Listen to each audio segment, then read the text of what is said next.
হাত দুই পা বাঁকা, ঘাড় ও পিঠ সোজা হয়নি কখনো। জন্মের পর থেকেই বাক প্রতিবন্ধী, তারপরেও আজানের ধ্বনি শুনলেই খুঁড়িয়ে খুঁড়িয়ে হেঁটে নিয়মিত মসজিদে চলে যান শারীরিক প্রতিবন্ধী জাবেদ ওমর। গরম, শীত বা বৃষ্টি তাকে কখনো আটকাতে পারেনি জামাতে নামাজ পড়া নিশ্চিত করতে। ওয়ালটন আবারও মিলিয়নিয়ার অফারে ওয়ালটন ফ্রিজ কিনে আপনিও হয়ে যেতে পারেন মিলিয়নিয়ার। অনেক সময় আসরের নামাজের পর মসজিদে বসে থাকেন মাগরিব ও এশার নামাজ পড়ে, তারপর বাড়ি ফিরেন। কর্মযুদ্ধে হেরে যাওয়া জাবেদের ধর্মচর্চার সাফল্যের গল্প স্থানীয়দের মুখে মুখে।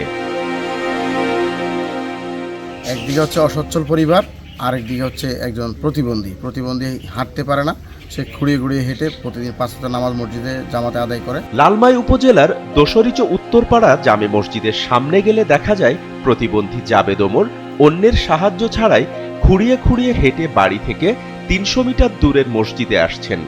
পরে তিনি বাঁকা হাতের সাহায্যে নিজে নিজে অজু সেরে জোহরের নামাজের জামাতে অংশগ্রহণ করেন ইমামের পেছনে।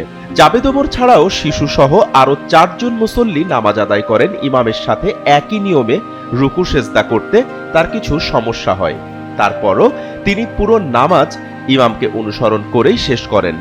নামাজ শেষে বাঁকা হাতে মোনাজাত ধরেন। উনি সবসময় 5 ওয়াক্ত নামাজের জন্য সে দৌড়ে আসে, কিন্তু সে প্রতিবন্ধীর কারণে সে দৌড়ে আসতে পারে না, তবু হাঁটি হাঁটি কতবার পড়ে। প্রতিবন্ধী জাবেদ ওমরের পিতা জাফর আহমেদ বলেন, আমি একজন ক্ষুদ্র চা দোকানি। 4 সন্তানের মধ্যে সবার বড় জাবেদ ওমর। জন্ম থেকেই সে প্রতিবন্ধী। আমার মা তার সবকিছু দেখাশোনা করেন। সরকার থেকে প্রতি 6 মাস পর একবার প্রতিবন্ধী ভাতা দেয়। এই ভাতার টাকায় তার খাওয়া পড়া ও ঔষধের খরচ মেটানো সম্ভব হয় না। তারপরও আলহামদুলিল্লাহ, আমার ছেলে 5 ওয়াক্ত নামাজ মসজিদে গিয়ে পড়ে। আগে হামাগুড়ি দিয়ে চলতো, এখন আস্তে আস্তে হাঁটছে। প্রতিবন্ধী জাবেদ ওমরের দাদি মরিয়াম বেগম বলেন, জন্মের 6 মাস থেকেই বুঝতে পেরেছি আমার নাতি শারীরিক ও বাক প্রতিবন্ধী।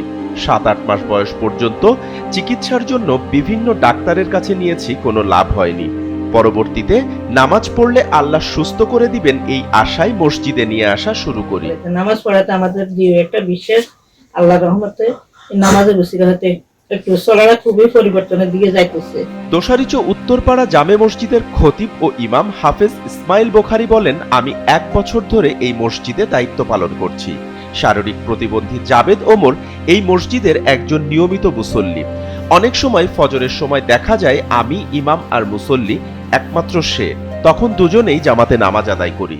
সে একটা প্রতিবন্ধী ছেলে, তারপরে সে 5 ওয়াক্ত নামাজ পড়ার চেষ্টা করে, নামাজ পড়ে। অনেক সময় ফজরের সময় দেখা যায় যে মুসল্লি আর ইমাম, মুসল্লি বলতে সে আর ইমাম বলতে আমি। হয়তো আল্লাহ রাব্বুল আলামিন এটা একটা অশেষ রহমত যে সে এখন হাঁটতে পারতেছে। একসময় সে হামাগুড়ি দিত। তো আমি দোয়া করি যাতে সে ভবিষ্যতে তার পুরো শরীরটা যাতে সুস্থ হয়ে যায়। লালমাই উপজেলা নির্বাহী অফিসার জানান, আমি এখানে আসার পর বিভিন্ন মিডিয়ার মাধ্যমে জানতে পারলাম আমার উপজেলায় একজন বাক প্রতিবন্ধী রয়েছে যার নাম জাবেদ ওমর। আমাদের তরফ থেকে যা যা করণীয় দরকার আমরা সবটুকুই করব জাবেদ ওমরের জন্য। সে যেহেতু প্রতিবন্ধী একটা ছেলে আর খুব দরিদ্র ঘরের সন্তান, আমরা চেষ্টা করব উপজেলা প্রশাসন যত ধরনের সরকারি সহযোগিতা আসবে তার পাশে থাকার, এবং তার যেন ভবিষ্যৎটা সুন্দর হয়, আমরা তার পাশে সবসময় থাকব। SA TV digital.